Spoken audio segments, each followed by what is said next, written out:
ঘুমানোর আগে কিছু আমল মানুষের রাতকে করে তোলে শান্তিময় ও বরকতমণ্ডিত।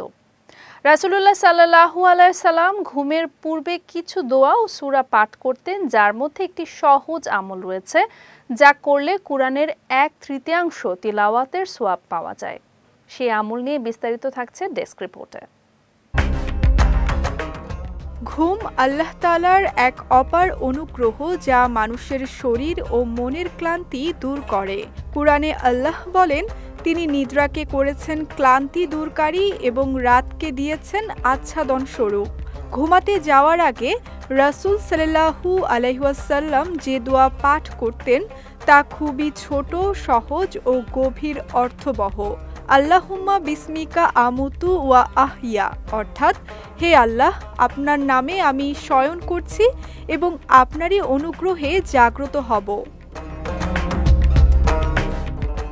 এর পাশাপাশি নবীজি সাল্লাল্লাহু আলাইহি ওয়াসাল্লাম ঘুমানোর আগে এমন একটি আমল শিখিয়েছেন যার সওয়াব পুরো কুরআনের 1/3 তিলাওয়াত করার সমতুল্য, আর সেটি হলো সূরা ইখলাস পাঠ করা। মাত্র 4 আয়াতের এই ছোট্ট সূরাটিতে আল্লাহর একত্ববাদ বা তাওহীদের এমন গভীর ব্যাখ্যা রয়েছে যে এর ফজিলত অসাধারণ। বুখারীর হাদিসে এসেছে, সূরা ইখলাস হলো কুরআনের 1/3, তাই ঘুমানোর আগে এটি পাঠ করলে 1/3 কুরআন তিলাওয়াতের সওয়াব পাওয়া যায়। শুধু তাই নয়, আয়েশা রাদিয়াল্লাহু তাআলা আনহা বর্ণনা করেছেন, নবীজি সাল্লাল্লাহু আলাইহি ওয়াসাল্লাম শোয়ার সময় সূরা ইখলাস, ফালাক ও নাস পড়ে 2 হাত একত্রিত করে ফু দিতেন এবং পুরো দেহে হাত বুলিয়ে নিতেন। 3 বার এভাবে করতেন, এতে নিরাপত্তা, সুরক্ষা ও বরকত লাভ হয়। সূরা ইখলাসের প্রতি ভালোবাসা নিজেই জান্নাতের পথও তৈরি করে দেয়, এমন শিক্ষাও দিয়েছেন রাসূল সাল্লাল্লাহু আলাইহি ওয়াসাল্লাম। কুবা মসজিদের এক সাহাবী প্রতিটি রাকাতে সূরা ইখলাস পড়তেন।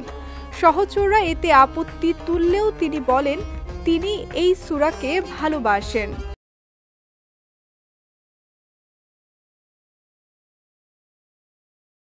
বিষয়টি নবীজি সাল্লাল্লাহু আলাইহি ওয়াসাল্লামের কাছে পৌঁছালে তিনি সেই সাহাবীকে বললেন, এই সূরার প্রতি তোমার ভালোবাসা তোমাকে জান্নাতে প্রবেশ করাবে।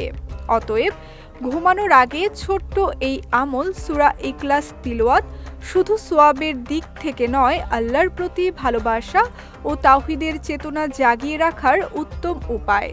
প্রতিদিন রাতে এই আমলটি অভ্যাসে পরিণত হলে তা দুনিয়া ও আখিরাত উভয় জীবনে কল্যাণ বয়ে আনবে। সঙ্গীতা শাহ, বিজয় টিভি, নিউজ ডেস্ক।